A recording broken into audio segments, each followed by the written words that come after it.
Class 12 physics. Topic देखिए, ammeter को क्या में बदलना है, वोल्ट मीटर में बदलना है।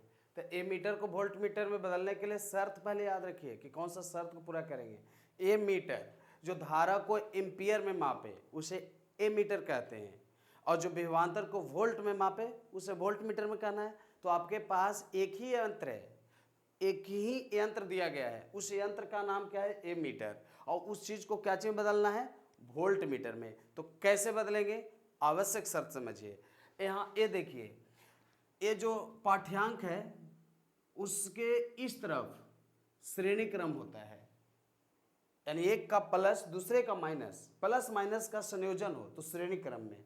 तो एमीटर को वोल्ट मीटर में बदलने का शर्त यह है कि एमीटर के जो समांतर क्रम होता है, जो समांतर क्रम उसमें होता है प्रतिरोध, और वोल्ट मीटर में बदलना है तो वोल्ट मीटर का जो प्रतिरोध होगा ना वो श्रेणी क्रम में होगा।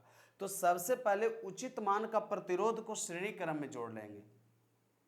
एमीटर है और उसके श्रेणी क्रम में प्रतिरोध जोड़ लेते हैं, और जो माप के हमें एम्पियर में धारा देता है उस पाठ्यांक को बदल के वोल्ट में लिख देना है। दो चीज याद रखना है, पहले श्रेणी क्रम में उचित मान का प्रतिरोध जोड़ना है, और जो पाठ्यांक है उसे वोल्ट से बदलकर एम्पियर में लिख देना है। क्लियर हो गए?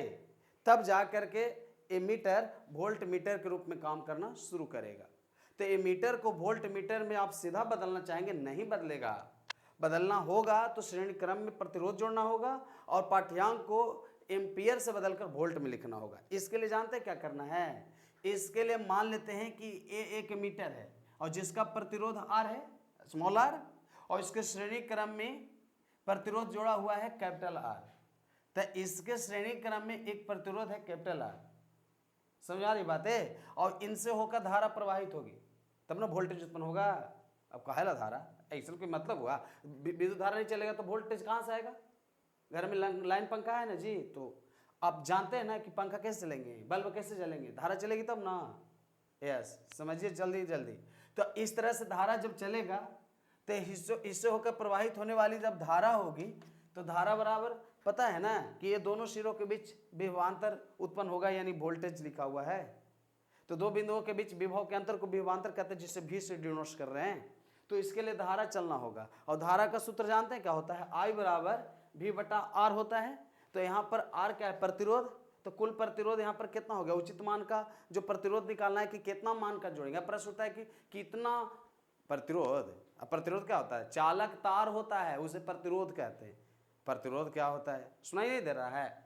प्रतिरोध होता है जो चालक तार होता है। तो तार जो आप जोड़ रहे हैं बाहर से, वो कितना पाठ्यांक का और कितना मान का जोड़ेंगे, वही मान निकालना है।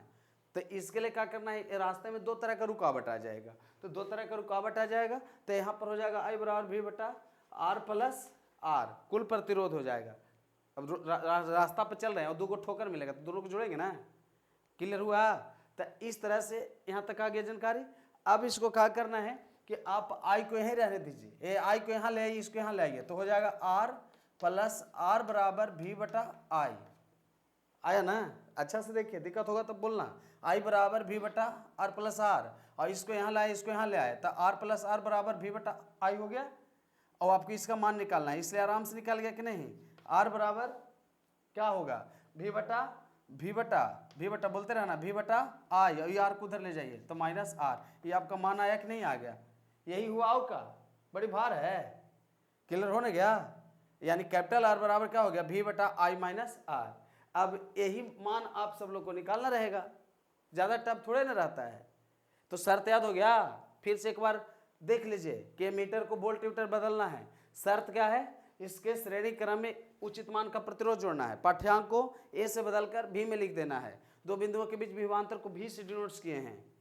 इसका एमीटर है जिसका प्रतिरोध स्मॉल r है, और इसके श्रेणी क्रम में एक उचित मान का प्रतिरोध जोड़ दिए। क्लियर हो गया? तब I बराबर V बटा R प्लस R हुआ। यहाँ इसको यहाँ जगह चेंज कर दिए, आपको निकालना है कैपिटल R का वैल्यू। तो कैपिटल R का वैल्यू निकालना है तो कैपिटल R को उसी तरफ रहने दिए, बराबर का बराबर V बटा I, और ये R आ गया इधर, तो हो गया R बराबर V बटा I माइनस R। क्लियर हो गया? समझ आ गया? यस। तो आप लोग फटाफट लिंक को शेयर कीजिए, लाइक कीजिए और कमेंट करके बताइए कि आपको इससे संबंधित और किस तरह का आपको टॉपिक चाहिए। हम टॉपिक देने के लिए तैयार हैं और साथ ही साथ अगले टॉपिक में भी आप लोग जुड़िएगा। तब तक का इतना ही, आप लोग अपने तरीका से पढ़ाई करते रहिए। जय हिंद।